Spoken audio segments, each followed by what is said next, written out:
WGSN-DB Going Solo Network welcomes you to You Can Find Love After 50 with your host, dating coach Lisa Copeland. Lisa's best-selling book on Amazon, The Winning Dating Formula for Women Over 50, has helped women all over the globe find love. Her weekly column in the Huffington Post, which is viewed by millions of readers, along with her unique insight into how to find a quality man, makes her the #1 dating coach for women over 50. And now, your host, Lisa Copeland.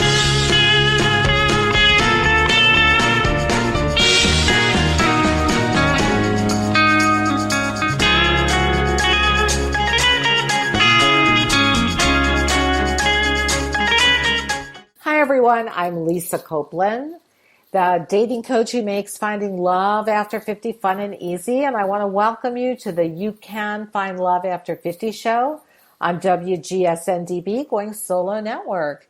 We have a great show today. I've had people write into me wanting to know what to do with some of the dating issues in their lives. I call it the Dear Lisa Show, and I'm going to be sharing with you solutions that people want for the issues and the challenges that they're finding. You know, dating for me when I first started was very challenging, and I had nowhere to turn. I would call my sister in tears. I gave up my power, and I would say, will he like me? Will he like me? One of the places it really starts with dating is really loving yourself first. That's where it all begins. Because if you love yourself first, then you're going to attract someone who will want to be with you, who will love you, and who will love himself. That's a natural law of attraction kind of thing. This is something I work with clients all the time, and I love helping women find love after 50. And if that's something that interests you, you can get more information on my website at findaqualityman.com. Pick up the free report there. Grab a copy of my book on Amazon. There's all kinds of things on there, and if you think you want to get some extra help, go to the coaching tab. All right, we're going to get started now. And the first Dear Lisa is from Claudia. Claudia writes, Dear Lisa, I have dated several widowed men, and they can't seem to let go of their late wives, whether they were married for 40 years or 1 year. What are your thoughts on this? This is a great question because when you date someone that is a widower, or you guys, a widow, you have to give them the latitude to be able to talk about that person who's passed. They were a big part of their life. Now, this should not monopolize your time together. And if it does, you can say something like, I feel we're getting into a place where we're always talking about your past wife, and I feel like I can't compete with that. I'm okay hearing about it, but I really need to take it down a little bit or to a different level. Would that be okay? Most people don't realize how much they're talking about their ex. Now, I date a man who is a widower, and he will tell me stories of he and his wife. Why? Because they got along great, and they had a really good relationship. It's one of the things that attracted me to him was that he came from a good relationship. I thought that was super, super important. And so that's why I didn't mind that he would sometimes talk about his wife. It never gets to be too much for me because he stops. After a while, he just tells a story. And then sometimes I'll tell a story about my past too. But when you're with someone who has lost someone, that person will always, always be in their heart. And this is something you need to decide, Claudia, if you can actually live with. If not, then you want to date someone who is divorced. All right, Kimberly writes us, my male friend gets severe migraines. How do you show concern to a man without overgiving? This is a really good question because what can end up happening if you overgive here is you can end up looking like his, or rather feeling like his mother to him. A lot of men want to be left alone when they're sick, and it's in our DNA to go be sure everyone is okay. And the thing is they are okay. If they say, I just need to be alone. Don't take that as a personal rejection. It's not. Just let them be alone. You could bring some soup over, or if you live together, you can give him some soup. But give him the soup and see if he needs anything else. And if he does, great, you can get it. If he doesn't and wants to be alone, let him be alone. When we overgive and we put ourselves in the position of their mother, they stop being attracted to us. They like to know you care about them. And by texting and checking on him and saying, I miss you, I hope you're doing well. Not every minute, like every couple of hours, or texting and saying, do you need anything? That is fine. But having to constantly take care of him, kiss his boo-boos, things like that, that is not okay. Moving on to our next question, Anna Mae wrote, Dear Lisa, I will be going to a speed dating event in about a week. I'm looking forward to this. I've tried several online dating sites too, but I figure I should try speed dating as well. Do you have any suggestions or ideas as to what kinds of questions I should ask the guy while I only have 7 minutes to talk? Looking forward to hearing back from you. Okay, Anna Mae. The first thing is you want to be in your most feminine side. Allow him to lead. But at the same time, have some fun and interesting questions available, like, what was your favorite toy as a kid? Where was your favorite vacation spot? Even though this sounds odd, it's going to be totally different than what anyone else asks. The other thing is make sure you're coming from your heart. Don't be aggressive. Slow down. I mean, not to the pace of a turtle, but don't be so fast as the hare that you're trying to get it all in 7 minutes. You can't. The best thing you can do is be fun and flirty. Touch the guy's arm, laugh at whatever he says, and really come from your heart. Do not get into something like a political discussion, especially in today's politics where everything is so hot now.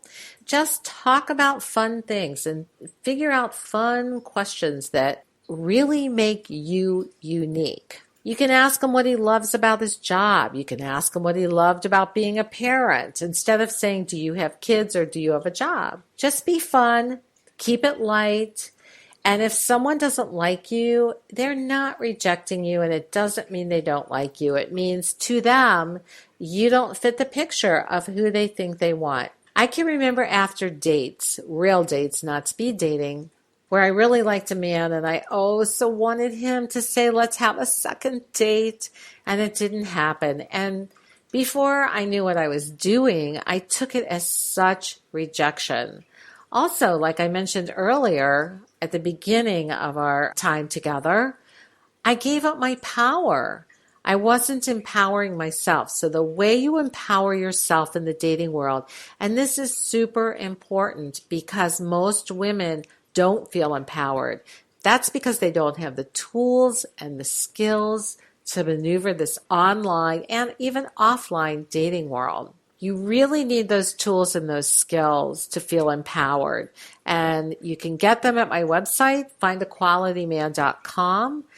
If you haven't read my book already, it's The Winning Dating Formula for Women Over 50 on Amazon. Well worth the read. It's going to really help you feel like you know what you're doing. And I think that was the scariest thing when I went out there and dated. I didn't know what the heck I was doing. And because of that, back to the rejection thing, when a man didn't ask me out, which back then was constantly, because I wasn't triggering his heart. Now, that doesn't mean you should say to a man, oh, I love you, I love you.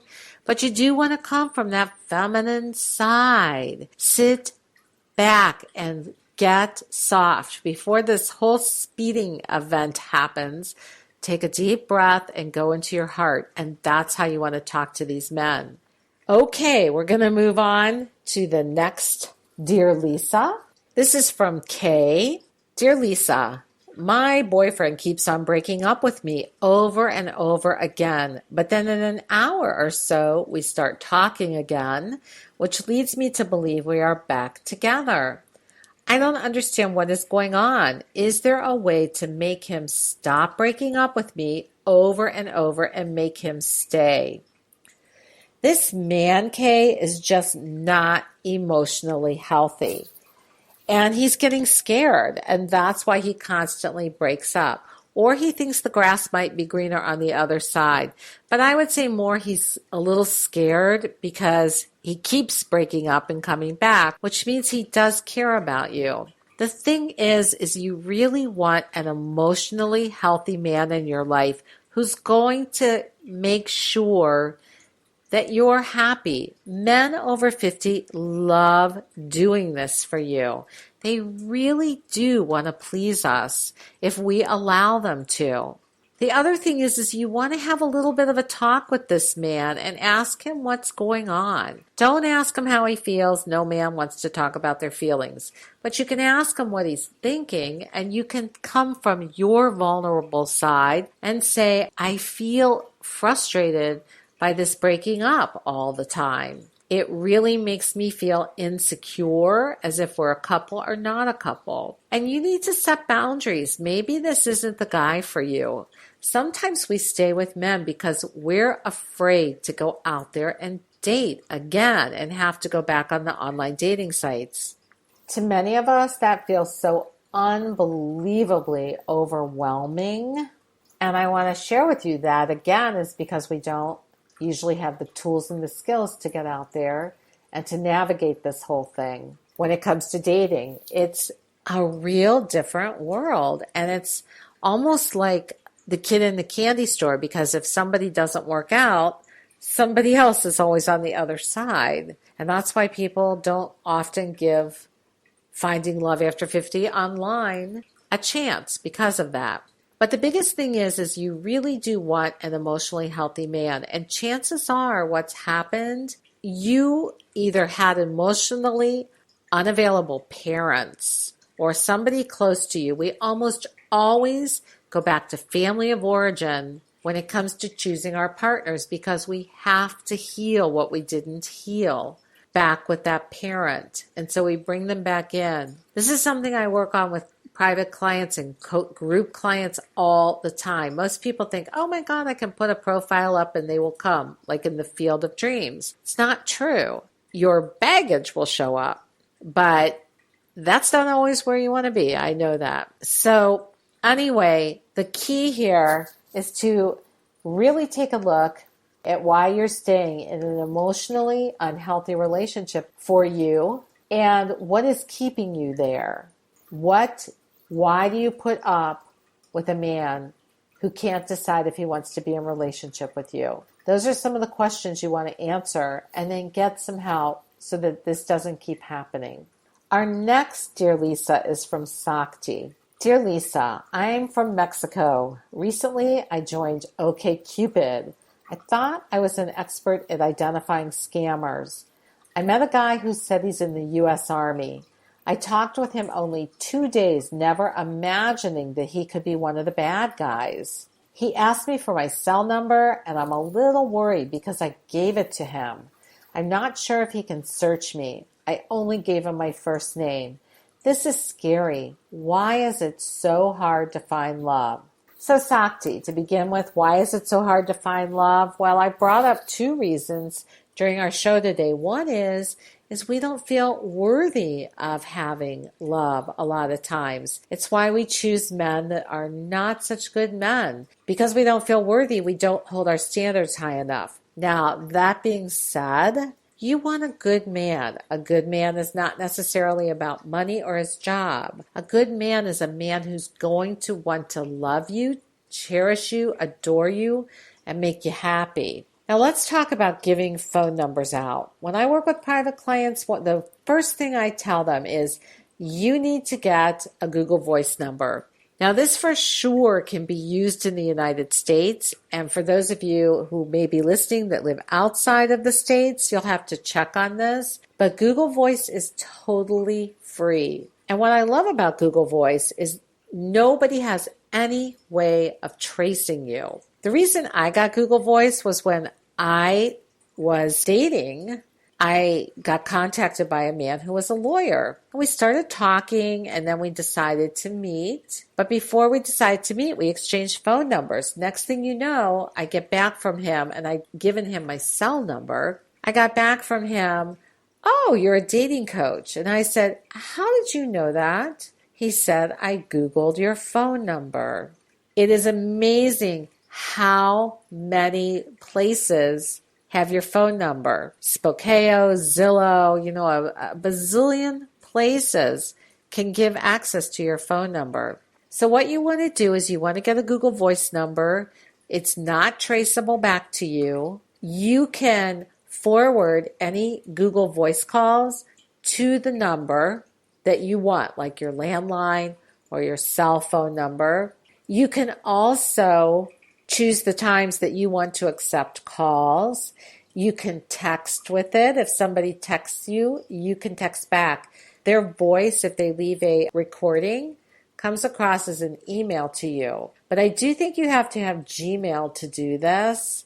But it's really worth getting. It's totally free and it really protects your privacy. And especially in today's world where technology can give you answers in seconds about anyone, you definitely want Google Voice. Also, make sure when you call someone back, you do *67 first, which will block your number and show you as a private caller. And the other thing that you want to do is never give your real number until you're ready. Most men understand that women need to feel safe. And that's why a lot of men will say to you, "Here's my number. You could call me." I don't suggest doing that. I suggest you give them your Google Voice number and say something like, "I really like when a man calls me. Would that be okay? It feels so good." And most men are happy to do that. They just don't want to put you in a position of feeling unsafe. You're listening to WGSN-DB, Going Solo Network, Singles Talk Radio channel, where we take a lighthearted and candid approach to discussions on the journey of relationship loss, divorce, parenting, being single, relationships building, dating, and yes, sex. Join our listeners and begin living your best life.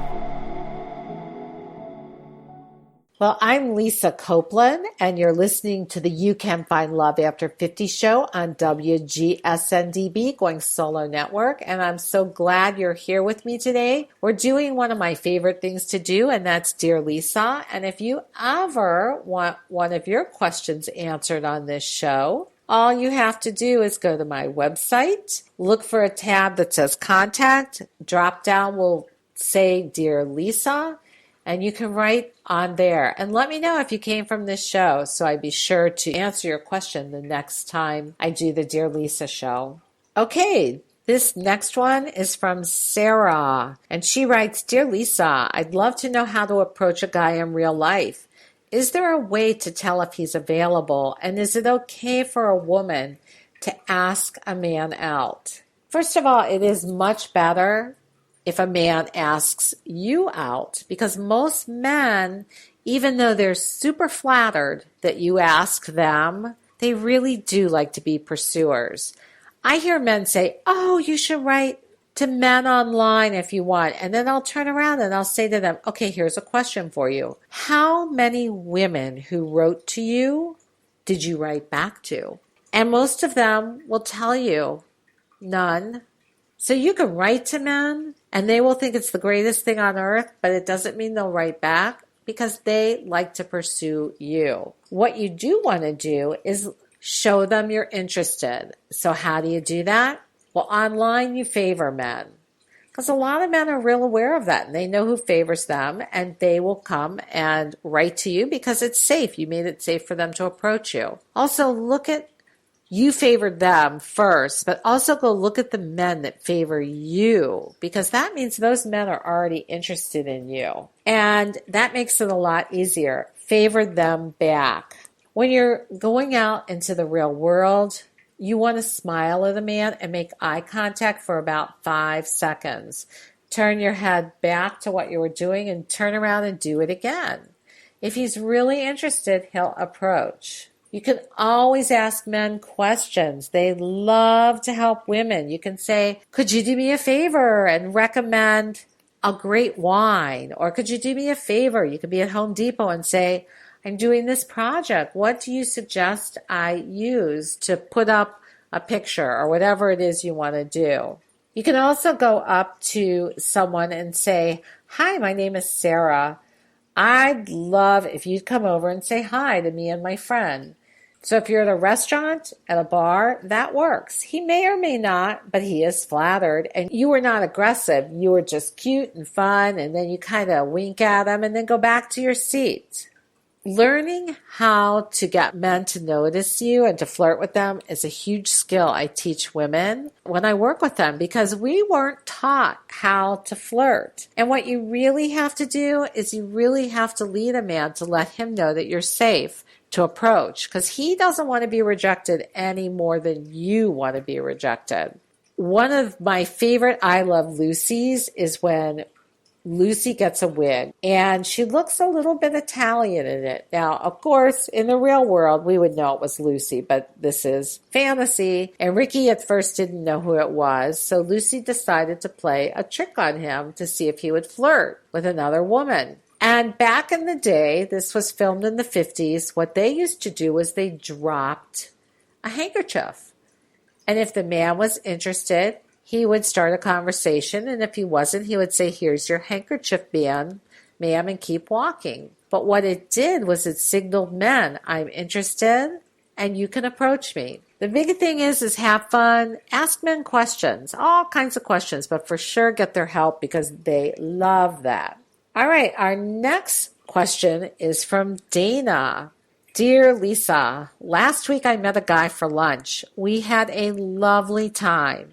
He walked me to my car, and as we were getting ready to say goodbye, he goes to hug me, but instead proceeds to stick his tongue down my throat. I was mortified. We were in an area where I know people. It was so embarrassing, and I couldn't believe that he did this in such a public place. I gotta ask you if there are any men out there open to a relationship, or do they just want sex and major French kissing on the first date? So Dana, the good news is this man was really attracted to you and he showed it with a kiss. I know it feels like he overstepped a boundary, at least your boundary. Some women would have liked it and some wouldn't.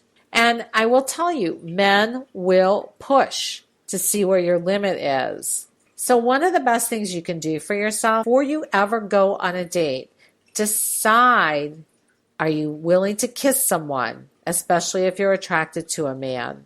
Now, if it doesn't feel good to you, what you want to say to him is, I appreciate you wanting to kiss me, but right now on our first date, this feels uncomfortable for me. Would it be okay if we save it for a time when we know each other a little better? That is really simple and sweet. You're getting a man to step up and be your hero, and you're not putting him down. I think that's one of the hardest things for men is when we criticize them in some way, because you could say, get your tongue out of my mouth, this is disgusting. Or you could have said something like, don't do that. And you sound like his mother. And if you do like the guy, you just aren't ready for that kiss, then by saying, I feel uncomfortable, he has to step up and be your hero. And men love being your hero. So let them, ladies, let them open doors for you. Let them do nice things for you all the time. Just appreciate them. But it is okay to tell a man you're uncomfortable. And if he does not honor that boundary, he's not the man for you. Our next question is from Bella. And Bella writes, Dear Lisa, I'm attracted to a man who lives in my apartment building and rents from me. We've been dating and I think I've fallen in love with him. I really want us to only date each other, but he says he can't do that. He gets bored when he's with one woman too long. He says he needs to always be dating lots of women. This is so hard on me. Is there anything I can do to change this and to make him see how great I really am for him? What can I do? Bella, I gotta tell you, men's words and actions speak for themselves. We as women hint around about what we want because we don't want to hurt people's feelings. Men tell you exactly where they are. And that's what this man is doing. When he says to you he gets bored with one woman too long, he's going to get bored and he's going to leave you. And the question to ask yourself is, why do I want to be with a man who can't be there just for me? He's telling you who he is. You will never have a long-term relationship with this man because you're not the right fit for him in his eyes, or he would have settled down. The other part is this man can be what I call a charmer. Charmers are the guys who are really the bad boys, and they love the catch. They love getting out there and trying to find the next person to reel in, the next little fish to pull in. And they have no problems leaving that fish once they got it. That's why they get bored. They're really up for the challenge. And you don't, in the long term, want a man who's only about the challenge because that's not stable for you. You really, really want a man who's just going to be there for you, who's going to love you, adore you, cherish you, make you happy, like I've said a couple times here. That's what you want. And ladies, you can't change how a man feels about you. If he says to you, I'm not into you, as anything more than a friend, or if he says, I'm not looking for a serious relationship, he's telling you the truth.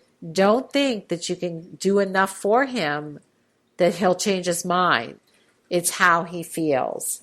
Now, before we get to our last question, I want to mention to you again that come to my site, findaqualityman.com, and get some of the goodies on there that can help you learn more about dating. Also, my book, The Winning Dating Formula for Women Over 50, is on Amazon. I know you're going to love it. It can really help you, and it'll give you a lot more answers about dating after 50, like we're doing in this Dear Lisa. All right, our last one for this time. And by the way, again, if you want your question answered, come to my website at findaqualityman.com. Look for contact in the navigation bar, and when you'll see drop down Dear Lisa, you can fill out the form there and let me know you heard me on the radio show so that I make sure to answer your question right here the next time I do a Dear Lisa. Our last one is from Kathy. I was married for 36 years to a wonderful man who passed away. Since then, I've had a couple not so great relationships. It seems I'm not attracting the right guys. When I look back, they've all given me clues to who they were, but for some reason, I can't seem to recognize them at the time. I feel like I lead with my heart, seeing only the good instead of with my head, where the good and the not so good might be more visible. Any suggestions on how to handle this? Are there questions I can ask him that would help me? And what can I do so I don't get hurt every time I'm with a man? Kathy, one of the biggest issues you're having is you are wearing what I call the rose-colored glasses. And what you're doing is seeing the good in everyone, the potential. I can remember doing this before I knew how to look at men. I put on the rose-colored glasses, and if they were good guys, I could see their potential even though they couldn't, I would go out with them. Problem is if a man doesn't see his own potential, he's not going to change no matter what we do. And another thing that happens when we get out there is we're trying to find someone who's a fit for us. So it's almost like we're ramming that square peg into the round hole to see if it's a fit. And that creates a problem because all of a sudden one day we wake up and we go, oh my God, this is not who I thought it was. The better way when you go on a date to look at men is to look at them for who they are, and also look even beneath that, just a little bit of skepticism. Have that. I equate this to like looking in the ocean. I tell women, you need to wear a pair of blue glasses. And here's how they look. You look into the beautiful ocean that's blue, and you see the little fishies that are gorgeous towards the surface. But you do know there's some stuff down there you're not aware of. So you want to just pay attention. You would be on alert. If I'm swimming in the ocean, is something down there that's going to bite me? Now, I don't want you to make a man jump hoops for you. I just want you to stay aware. A great thing that you can do is when you come home a date, sort of step out of the box and look back in on that date and really write down some of the things that he said. Because what we do is we change things because we see a man's potential. Really pay attention, really observe what he's saying to you. That is super, super important. And you wrote, they all gave you clues. What it was is you just thought if you loved them enough or did enough for them, that they would come into that potential that you so love about them. The other thing is, are there any questions you can ask? Not really. The biggest thing is observe, see who they show up as. That is about the best thing that you can do. And just pay attention. Observe, observe, observe. I can't say it enough. Because one of the biggest problems is we make up stories about who people are. And we'll go online, we'll see this awesome profile, and we go, oh yes, this is the one. This is just perfect for me. Then they show up and they're nothing like you thought they would be. Well, they're exactly who they are. We just created a story about them. And when they don't show up matching our story, we feel like we've been betrayed in some way, but we haven't. It's just we created a story. So now, Kathy and everyone else out there, no more stories. Observe what's really going on. Go on a date to meet someone new and interesting. They don't all have to be your next boyfriend or husband. Some of them can make great friends. I had a lot of guy friends I hung out with when I was dating because there were times I didn't want to date and I just wanted to be around male energy. All right, so we're now at the end of our show. And again, if you want to submit your Dear Lisa question, go to my website, findaqualityman.com, look for contact in the navigation bar. Dear Lisa will drop down, and that is where you can ask me your question. I'm sending you lots of love and hugs. Use what you've learned today.